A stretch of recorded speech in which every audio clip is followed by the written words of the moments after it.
Gain a strong grounding in the fundamentals of Vulkan drill hole and database creation, validation and visualization with Maptek online training.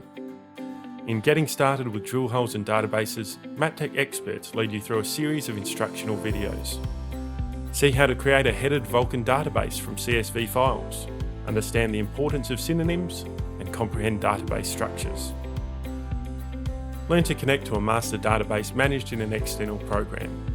Create connections with Windows Open Database Connectivity and see special functionality implemented to interface with Acquire. Gain a greater understanding of Vulkan legends. Learn how to create several legends to help you with drill hole visualization and analysis, and see how to quickly create copies of existing legends.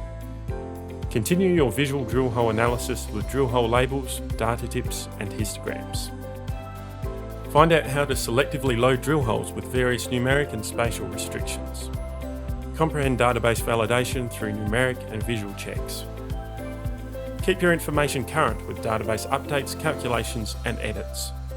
Learn how to consolidate multiple databases into a single file. Create new holes with the new Drill Hole Planner tool, or easily generate a drill hole plan from existing grid surfaces.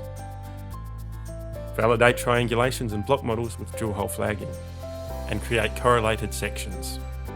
Get an overview of other types of Vulkan databases, including composite, geotechnical, and grade control. Run through knowledge checks after each module, with handy hints to assist your learning. Successfully complete your online exam to receive a formal certificate. Learn at your own pace and convenience with Maptek online training. Find out more at maptek.com or via the online training tab in the Maptek users area.